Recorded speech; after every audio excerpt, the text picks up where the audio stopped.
Good morning, students of class 10. Dear students, Federalism chapter is going on, and today's topic is what makes India a federal country. Dear students, you know that many invaders came in India, and British was one of them. Dear students, India emerged as an independent nation after giving a lot of sacrifices. After bloody partition, the Constitution of India declared India as a union of states and provided a two-tier system of government, the union government and the central government. The union government and second the central government. Okay? Later in 1992, two amendments took place in Indian Constitution. In 1992, a third tier of government was added in the federal system in form of the Panchayati Raj, Panchayat and municipalities.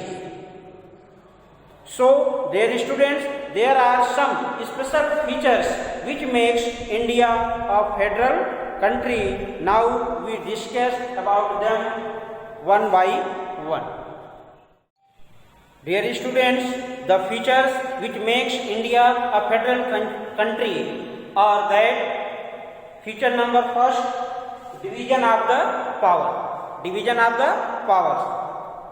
The Constitution demarcates the power of the central and the state government into different list of the subject. Different list of the subject. There are three lists. Union list, state list, concurrent list. What? Union list, state list, concurrent list. Next feature is the three-tier system. Three-tier system. In India, we have a three-tier system of the government. Union government, state government and local self-government. Union government, state government and local self-government. These are the three-tier system which is found in India. Next feature is that not equal powers to all administrative units. All states in the Indian Union don't have identical powers or the same powers or the equal powers. Some states have the special powers. Next feature is that jurisdiction. Dear students, in India, the judiciary plays an important role in overseeing the implementation of constitutional provisions and procedures. The judiciary solves disputes about the division of the power. Next feature is that consent of both the levels of government. It means under a federal government, the fundamental provisions cannot be unilaterally changed by one level of the government. It means neither state government nor central government can bring any type of changes in the Constitution. So, the consent of both level of government are must here.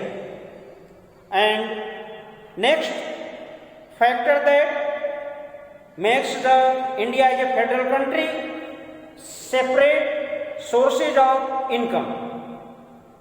Separate sources of income. It is clear mention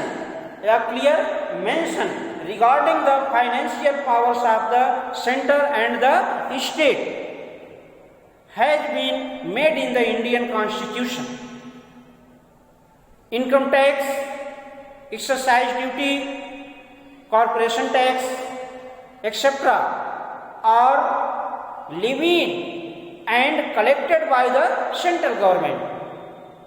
In other side, land revenue, stamp duty, building taxes, etc. are come under the field of region of control of the state government.